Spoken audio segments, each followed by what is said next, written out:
दोस्तों ट्रेडिंग और इन्वेस्टिंग आप दोनों से ही बहुत सारे पैसे कमा सकते हो, लेकिन इन दोनों में से अच्छा कौन है और ये दोनों होता क्या है, इसे आप ऐसे समझ सकते हो कि ट्रेडिंग और इन्वेस्टिंग दोनों ही शेयर मार्केट से पैसा बनाने के अलग अलग रास्ते हैं। अब ट्रेडिंग में क्या होता है कि आपको थोड़ी दूर चलने पर ही प्रॉफिट मिल जाता है, लेकिन इन्वेस्टिंग का रास्ता बहुत लंबा होता है, इसमें आपको प्रॉफिट बहुत समय बाद मिलता है। और इन दोनों के बीच का जो मेन डिफरेंस है वो है टाइम, क्योंकि ट्रेडिंग में बहुत कम समय में आप प्रॉफिट बना सकते हो। आप एक महीने में, एक हफ्ते में, एक दिन में, यहाँ तक कि कुछ मिनटों में बहुत सारा प्रॉफिट कमा सकते हो। लेकिन इन्वेस्टिंग में कुछ महीनों में, कुछ सालों में, 5 साल, 10 साल, 20 साल, उससे भी ज्यादा लग सकते हैं प्रॉफिट कमाने में। अब आप यहाँ पे सोच रहे होंगे कि यार अगर कम समय में हमें पैसा मिल सकता है तो हम लंबे समय का इंतजार क्यों करें। तो देखो यहीं पे मेन बात आती है ट्रेडिंग और इन्वेस्टिंग को समझने की, क्योंकि ये बहुत इंपॉर्टेंट चीज है और ये बहुत क्लियर हो जाना चाहिए आपको इन्वेस्टमेंट शुरू करने से पहले। यहाँ पे मैं आपको बता दूं कि एक आदमी एक समय पे एक ट्रेडर भी हो सकता है और इन्वेस्टर भी हो सकता है, यानी कि एक आदमी ये दोनों काम कर सकता है, लेकिन उसे ट्रेडिंग और इन्वेस्टमेंट के बीच का डिफरेंस जरूर पता होना चाहिए। तो इस वीडियो में हम ट्रेडिंग और इन्वेस्टिंग को तो समझेंगे ही, इसके अलावा हम इन दोनों के बीच के जो मेजर डिफरेंसेस है उनके बारे में भी डिस्कस करेंगे, और सबसे आखिरी में मैं आपको ये भी बताऊंगा कि आपको ट्रेडिंग करनी चाहिए या इन्वेस्टिंग करनी चाहिए।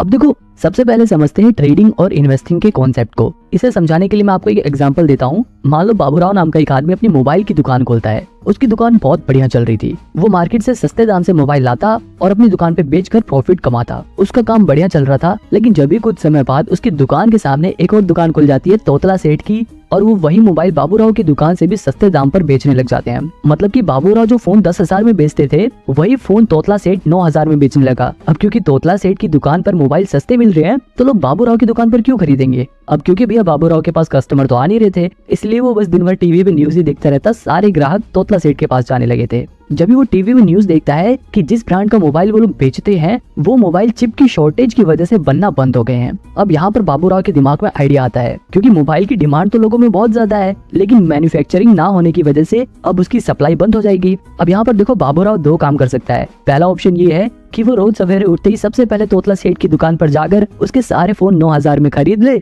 और उन्हें अपनी दुकान पर वापस 10,000 में बेचकर प्रॉफिट कमाए। दूसरा तरीका ये है कि वो रोज सवेरे तोतला सेठ की दुकान पर जाकर उसके सारे मोबाइल खरीद ले और उन्हें अपने वेयर हाउस में स्टोर करके रखे, उन्हें बेचे नहीं। इसी तरह वो कुछ महीने अपने पास उन फोन्स को स्टोर करके रखे, और जैसे ही उस फोन का प्राइस मार्केट में बढ़ जाए और उसकी डिमांड मार्केट में बढ़ जाए, वो उन फोन को 10,000 की जगह 12,000 में बेचकर ज्यादा प्रॉफिट कमाए। अब यहाँ पर देखो ट्रेडिंग और इन्वेस्टिंग को समझो। बाबूराव जब डेली फोन सस्ते में खरीद कर उन्हें बेच रहा था तो वो ट्रेडिंग कर रहा था, लेकिन जब बाबूराव ने फोन को कुछ महीनों के लिए स्टोर करके रखा और जैसे उनका प्राइस बढ़ा उसने जब बेचा तो उसने इन्वेस्टिंग करी, क्योंकि वो डेली चीजों को सेल नहीं कर रहा बल्कि वो उन्हें कुछ महीनों बाद कर रहा है। बिल्कुल इसी तरह ट्रेडिंग और इन्वेस्टिंग वर्क करती है, बस शेयर मार्केट में फोन की जगह शेयर्स आ जाते हैं। मतलब हम शेयर मार्केट में डेली फोन्स की जगह शेयर्स को सस्ते में खरीद कर उन्हें महंगे में बेचकर प्रॉफिट बनाते हैं, तो वो ट्रेडिंग होती है। और अगर हम शेयर्स को सस्ते में खरीद कर कुछ महीने, कुछ साल, 10 साल, 5 साल बाद जब वो शेयर का प्राइस बढ़ जाता है तब बेचते हैं, तब वो इन्वेस्टिंग कहलाती है। देखो यहाँ दोनों के बीच का जो मेजर डिफरेंस है वो है टाइमिंग।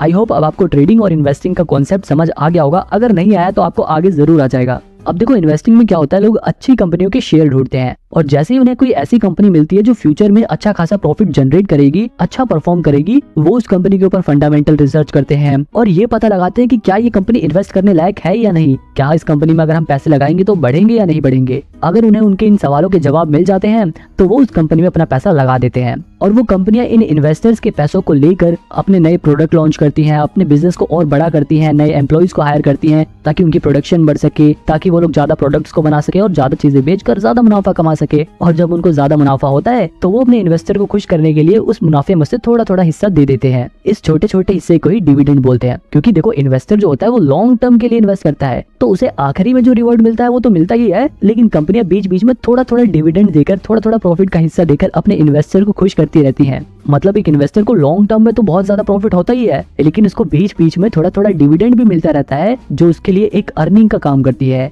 और मैं आपको बता दूं कि ऐसे बहुत सारे इन्वेस्टर हैं जिनकी सिर्फ डिविडेंड की कमाई लाखों करोड़ों में होती है। वहीं दूसरी तरफ जो ट्रेडिंग होती है उसमें जो ट्रेडर होते हैं उन्हें इस बात से कोई भी फर्क नहीं पड़ता कि कंपनी क्या काम करती है, कंपनी प्रॉफिट कमाती है या नहीं कमाती, कंपनी का मैनेजमेंट कैसा है, वो फंडामेंटल एनालिसिस पर ध्यान नहीं देते। एक ट्रेडर सबसे ज्यादा ध्यान देता है टेक्निकल एनालिसिस पे। वो चार्ट एनालिसिस पे ध्यान देता है, वो शेयर्स के प्राइस को ट्रैक करता है कि शेयर का प्राइस कब घट रहा है कब बढ़ रहा है, वो उसमें अपॉर्चुनिटीज ढूंढता है। मतलब एक ट्रेडर का काम ऐसा होता है कि वो रोज सवेरे उठते ही सबसे पहले मार्केट खुलते ही किसी भी एक कंपनी का शेयर उठा देगा और उसके प्राइस की मूवमेंट को ट्रैक करेगा। अगर उस ट्रेडर को टेक्निकल और चार्ट एनालिसिस करने के बाद ये लगता है कि शेयर का प्राइस बढ़ेगा तो वो उसे कम रेट पे खरीद लेगा और जैसे ही उस शेयर का प्राइस बढ़ेगा उसे बेचकर प्रॉफिट कमा लेगा। जबकि इन्वेस्टमेंट में क्या था, जो इन्वेस्टर था वो शेयर को सस्ते में खरीद कर उसे कई साल बाद बेचता है जब उसका प्राइस बढ़ जाता है। अब आपको ये समझ आ गया हो कि एक ट्रेडर कैसे काम करता है और एक इन्वेस्टर काम कैसे करता है। अब देखो इनके बारे में मैं और डिटेल में नहीं जाऊंगा वरना वीडियो बहुत बड़ी हो जाएगी। अब सीधे हम डायरेक्ट इनके डिफरेंस के बीच में आते हैं, इन दोनों के बीच के अंतर के बारे में बात करते हैं। सबसे पहला डिफरेंस तो टाइम का ही था। ट्रेडिंग कम समय का प्रोसेस है और इन्वेस्टिंग लंबे समय का गेम है। इसके अलावा अगर रिस्क के हिसाब से देखा जाए तो ट्रेडिंग में बहुत ज्यादा रिस्क होता है जबकि इन्वेस्टिंग में रिस्क बहुत ही कम होता है। अब ऐसा नहीं है कि इन्वेस्टिंग में बिल्कुल भी रिस्क होता नहीं है, हो सकता है कि शॉर्ट टर्म में शेयर का प्राइस गिर जाए, लेकिन अगर कंपनी अच्छी चुनी है आप लोगों ने तो लॉन्ग टर्म में उस कंपनी का शेयर प्राइस जरूर बढ़ेगा और इस वजह से इन्वेस्टिंग में रिस्क बहुत कम हो जाता है। वही ट्रेडिंग रिस्की इसलिए होता है क्योंकि ये एक तरह का गैम्बल है। मान लो दो दोस्त है, वो आपस में हेड टेल वाला गेम खेलने का डिसाइड करते हैं और बोलते हैं कि अगर हेड आया तो तू जीत गया और टेल्स आया तो मैं जीत गया। तो ये देखो ये एक तरह का गैम्बल है और शेयर मार्केट में भी बिल्कुल ऐसा ही होता है। बस वहाँ पे दो जनों की जगह बहुत सारे लोग आ जाते हैं और वो लोग हेड टेल की बजाय शेयर के प्राइस घटने या बढ़ने के ऊपर बैट लगाते हैं। मतलब बहुत सारे लोग होते हैं जिसमें से कुछ लोग ये अंदाजा लगाते हैं कि शेयर का प्राइस गिरेगा और कुछ लोग अपने पैसे लगाकर कहते हैं कि शेयर का प्राइस बढ़ेगा। और ये लोग अपने पैसे कहाँ लगाते हैं, ये लोग अपने पैसे लगाते हैं ब्रोकर के पास, यानी कि ग्रो जीरोधा जैसे ब्रोकर के पास अपने पैसे लगाते हैं। अब देखो अगर शेयर का प्राइस बढ़ गया तो ये वाले लोग जीत जाएंगे, अगर ये लोग जीत जाएंगे तो जो लोग हार गए हैं उनका पैसा जीते हुए लोगों के पास चला जाएगा और उस जीते हुए पैसे में से थोड़ा सा कमीशन ये ब्रोकर्स रख लेते हैं। और इतना ही नहीं, इस जीते हुए हिस्से में से सरकार भी टैक्स के नाम पर अपना हिस्सा इनसे ले लेती है। अब यहाँ पर ये देखो कि ये जो ब्रोकर है और ये जो गवर्नमेंट है इनको तो हमेशा कमीशन और टैक्स मिलेगा, चाहे ये लोग जीते चाहे ये लोग जीते। लेकिन लॉन्ग टर्म में नुकसान किसका होता है, सिर्फ ट्रेडर्स का। मतलब सिंपल सी बात यह है कि अगर ट्रेडिंग में आपने पैसे बनाए हैं तो वहीं दूसरी तरफ किसी ने अपने पैसे गंवाए हैं, कल को जब वो पैसे बनाएगा तो हो सकता है कि आप अपने पैसे गंवाओ, इसीलिए ट्रेडिंग रिस्की रहता है। अब वापस अपने डिफरेंस की ओर चलते हैं। अब देखो एक और चीज है इन्फॉर्मेशन। ज्यादातर लोग ट्रेडिंग करते हुए प्राइस घटेगा या बढ़ेगा इस बात का पता लगाने के लिए टेक्निकल एनालिसिस करते हैं। वहीं अगर बात करें इन्वेस्टिंग की तो यहाँ पर इन्वेस्टर इस बात का पता लगाने के लिए कि कंपनी का शेयर प्राइस फ्यूचर में बढ़ेगा या नहीं बढ़ेगा, कंपनी फ्यूचर में ग्रो करेगी या नहीं करेगी, इसके लिए इस्तेमाल करते हैं फंडामेंटल एनालिसिस का। अब अगर आपको ये फंडामेंटल एनालिसिस सीखना है तो आप मेरी ये वाली वीडियो देख सकते हो, इसमें मैंने डिटेल में फंडामेंटल एनालिसिस को समझाया है। अब देखो एक और चीज है स्ट्रेस। जो ट्रेडिंग वाला बंदा होता है वो हमेशा स्ट्रेस में रहता है। अगर उसको प्रॉफिट हो गया तब तो वो पूरे दिन खुश रहेगा, लेकिन अगर उसको लॉस हो गया तो उसके दिमाग में पूरे दिन वही बात घूमती रहती है। ट्रेडिंग करते वक्त हर पल उसे बहुत टेंशन रहती है। अगर शेयर प्राइस गिर गया तो उसकी सांसें फूलने लगती हैं और जैसे शेयर प्राइस बढ़ने लग गया तो एकदम खुश होने लगता है। तो कहने का मतलब ये है कि ट्रेडिंग में बहुत ज्यादा स्ट्रेस रहता है जबकि इन्वेस्टिंग में स्ट्रेस बिल्कुल नहीं रहता, क्योंकि ये एक लॉन्ग टर्म प्रोसेस है। हो सकता है कुछ समय के लिए आपके शेयर प्राइस गिर जाए, लेकिन अगर आपने कंपनी अच्छी चुनी है तो फिर महीने बाद, एक साल बाद, कुछ साल बाद शेयर प्राइस जरूर बढ़ेगा और फ्यूचर में आपको प्रॉफिट होगा। अब देखो ट्रेडिंग वाला बंदा हरदम शेयर के बारे में देखता रहता है, लेकिन इन्वेस्टिंग वाला बंदा आराम से एक बार इन्वेस्ट कर देगा और फिर कुछ टाइम बाद अपना देखेगा इन्वेस्टमेंट, अच्छा हाँ मेरा शेयर प्राइस जितना बढ़ गया या इतना गिर गया, फिर दोबारा बंद कर लेगा, क्योंकि उसे बेचना नहीं है, उसने लॉन्ग टर्म के लिए इन्वेस्ट कर रखा है। फिर कुछ समय बाद वो दोबारा से खोल के देखेगा कि हाँ भाई अब तो आज मेरे शेयर प्राइस बढ़ गए, वो कम देखेगा और इसको कम टेंशन होगी। लेकिन ट्रेडर को हर पल टेंशन रहती है, प्रॉफिट होने के बाद भी और लॉस होने के बाद तो ऑब्वियसली रहती है।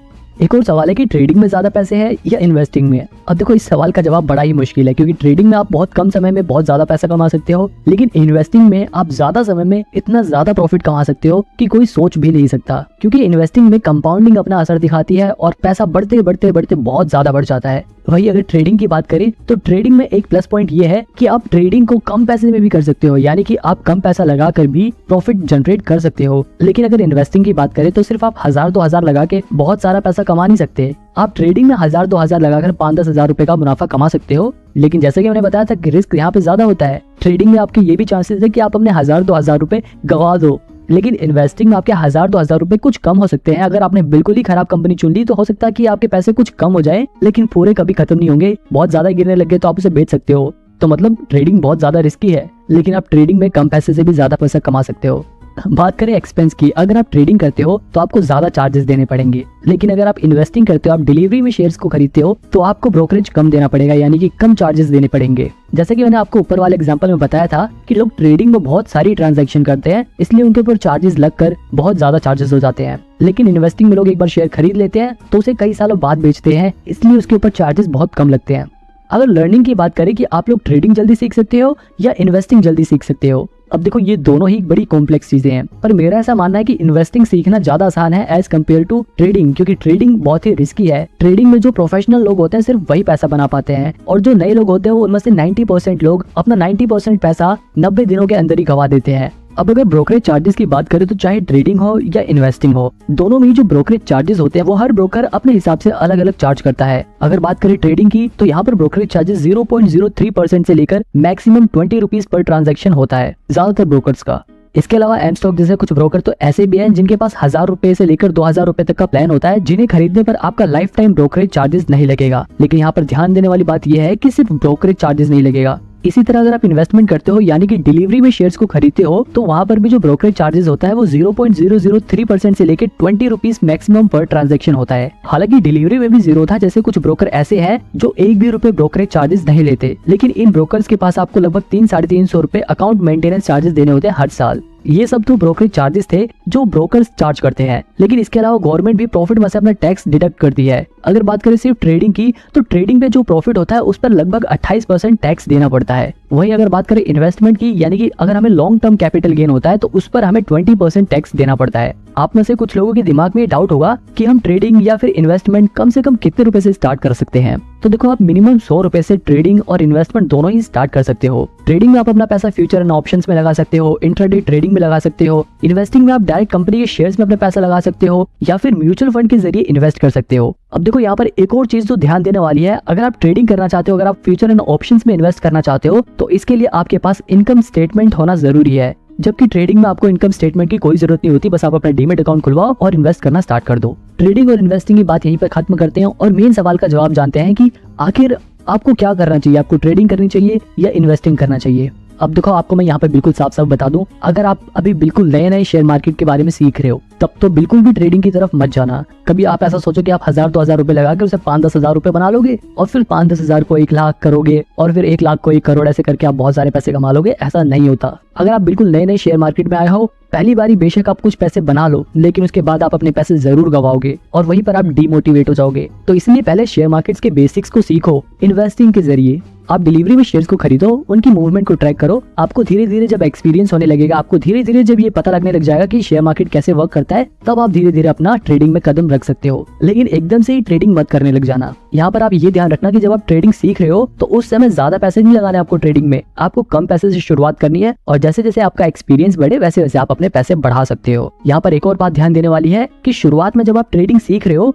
तो ऐसा ब्रोकर चुनना जिसका यूजर इंटरफेस आसान हो और वहाँ पर अकाउंट मेंटेनेंस चार्जेस या फिर प्लेटफॉर्म चार्जेस ना लगे, और जिनके ऐप का यूजर इंटरफेस इतना बढ़िया हो कि आप जब भी ट्रेडिंग या इन्वेस्टिंग करो तो आपकी साइट क्रैश ना हो जाए और आपके पैसे ना अटक जाए। आप इसके लिए शुरुआत में एंजल वन जैसे ब्रोकर के जरिए ट्रेडिंग करना स्टार्ट कर सकते हो, और अगर आपके पास थोड़े पैसे आ जाए तो आप जीरोधा, एंजल वन, अपस्टॉक में से किसी में भी डीमेट अकाउंट खोल के ट्रेडिंग स्टार्ट कर सकते हो। लेकिन मैं आपको फिर भी सजेस्ट करूंगा कि आप ट्रेडिंग जब ही करना जब आप खुद के पैसे कमाने लग जाओ और अपने पैसे गंवाने का रिस्क ले सको, क्योंकि बहुत सारे ऐसे लोग हैं जिन्होंने अपना पैसा गंवाया भी है। लेकिन आपको हमेशा पॉजिटिव साइड सोच के चलनी है। चाहे आप इन्वेस्टिंग करो चाहे ट्रेडिंग करो, आपको यकीन रखना है कि हाँ, मैं प्रॉफिट अर्न कर सकता हूँ। और अगर आप एक सैलरीड पर्सन, आप हर महीने कमाते हो, आपका मेन मकसद सिर्फ अपने पैसों को भविष्य में सिर्फ बढ़ाना है, तो ऐसे लोग सिर्फ इन्वेस्टिंग कर सकते हैं। वो लोग म्यूचुअल फंड में अपने पैसे लगा सकते हैं, उन्हें ट्रेडिंग करने की कोई भी जरूरत नहीं है।